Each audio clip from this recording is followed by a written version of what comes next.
isa ka story sa isa ka bata ug ang iyahang parents nga nagsuroy sa mall. Ang iyang parents namili og mga gamit sa balay. Pero ang bata, dito siya sa dulaanan. Wala siya nananghid, siya ang nasaag. Pero sa moment nga ang parents sige nagtawag, dili madunggan kay ang bata naman sa dulaanan. So unsaon pagkadungog nang una-una na siya dito sa mga dulaan. And then the moment na ang bata feel niya na lost na siya, di na niya makita iyang mama, iyang papa, manawag siya, dili siya madungog. Anong di siya madungog? Lahi man sila lugar. So ang bata nangita siya. Parents, nangita sila. Kabalo na ang parents, asa ang bata pangitaon. Because ilang huna-huna, gusto to og dulaan ng akong anak. At tuon nila sa toy section. Nga na po si Lord. Kabalo na si Lord unsa tong gusto. Bisa pag di ta mananghid, bisan pag gani ka ng kabalo na good unsa ang consequence. Daghan gitag mga plano nga wala na to gipananghiran sa Ginoo. Kay gusto ta nga kita-kita, explore, and willing ka ita mag-risk, no? So, balik ta sa story. Siyempre, ato na ang parents dito sa toy section.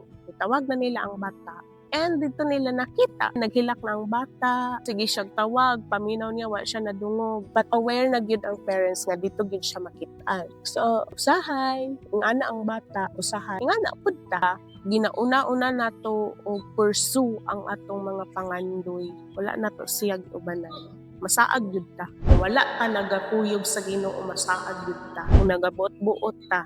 Pero unsaon di tayo para makita si Lord? So Jeremiah 29:13, "You will seek me and find me when you seek me with all your heart." Kana siya nga mensahe, gisulti na sa Ginoo sa mga tao ato na time nangasaag na ba?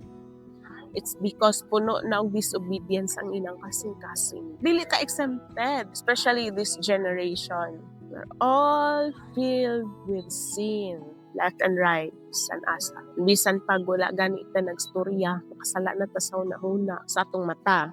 Makita na to ang Ginoo sa mga tao nga nagatabang sa atoa, ato ang pamilya. Makita nato ang Lord sa atong palibot kung ato lang yun siyang pangitaon. Pero if atong heart gani, kung ato ang mata, kung atong hunahuna, puro lang pang sarili, atong mga ambisyon nga walay Ginoo, masaag yun ta.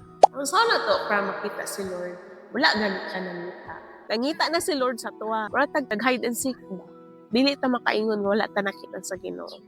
It's because He is the one who created us.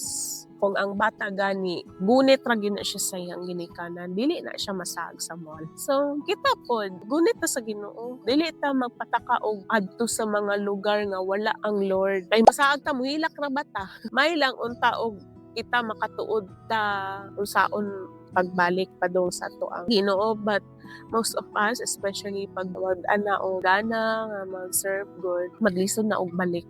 Bisan pag mapaingon ta na okay na akong spiritual life, akong spiritual walk, nagasimba ko every Sunday, kinahanglan na gid og rescue.